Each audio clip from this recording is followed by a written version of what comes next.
Some learners have been left stranded in Mpumalanga. That's because the provincial government had failed to keep its promise of renovating the school. Last year, parents stopped children from attending the Titembeleni primary school, saying it was unsafe. The Provincial Education Department arranged for learners to finish the term at another school outside the township. For more on the story, let's now cross to our colleague Siphephile Kunene. A very good morning to you, Siphephile. Can you tell us how the situation of the school is now? We're coming to you live from Titembeleni Primary School at Kanyamazane. There is no learning or teaching in these classes since they still only have trusses that still have to be removed for it to be fixed and be ready for learners to occupy. These primary school learners that were here have been moved to a neighboring school, a secondary school for that matter, that is about 5 kilometers away from here. We're talking about children who are in grade R, grade 1, who will be mixed with children in high school, which means it's children who go as far as grade 12. With me here is Ntutuko Mavoso, who is part of the steering committee that is pushing this project to go forward. Now, there are no learners here. Ntutuko, you were promised that by this time this year, learners will be here under safe conditions learning. Yes, unfortunately, there are no learners. As you see yourself, the project is not yet complete. So, as you actually said, that the children are actually traveling to another school a few kilometers from here. But we're very much sad that the project has not yet been completed, and there are no indications that maybe the project might be completed anytime soon. But we're confident that the department will actually intervene and make it a point that the process actually it actually speed up, so that children will actually will come back here and learn here as they used to.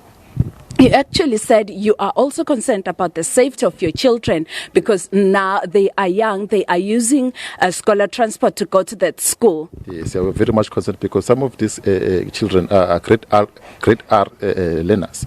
You know, they need supervision. So to go to Posha Shabangu primary school, I think for them it's a challenge because no one is actually taking care of them. So the parents themselves are having a difficult challenge to actually access their kids at school, because if anything can happen to those children there at Posha, the parents themselves will find it difficult to get to Posha to actually give attention to their kids. So it's a very much a stressing situation. But as I'm saying, that we are confident that a department will come on board and intervene so that this process can be sped up, so that the project can be finished. Learners can come and learn as they used to this environment.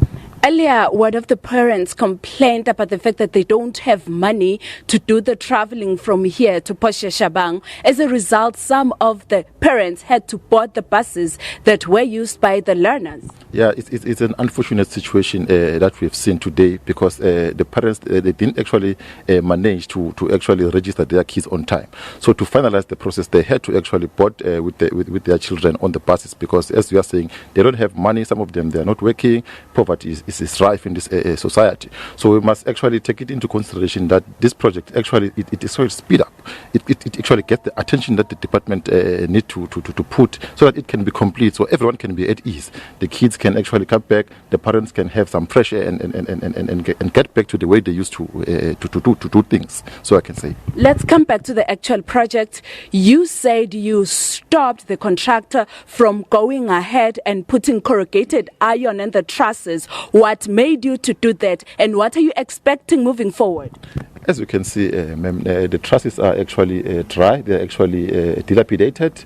I think they must be removed. They are not of the required quality. So there was no way that we were going to allow the contractor to put those sheets on top of these trusses.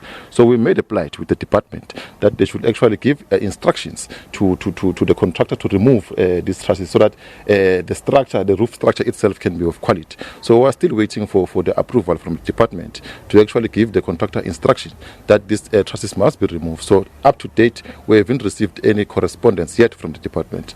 But we spoke to the contractor yesterday, so he promised that there are interactions that are happening, there are engagements that are happening behind closed doors with the department. So they are confident that by Monday next week, probably he'll be back on site, and then we will see whether he removed the trusses or not. But our position is that we won't allow them to put sheets on top of these trusses, because it's actually a time-ticking bomb for the kids, because we will be risking with our kids to allow the contractor to put those sheets on top of these trusses.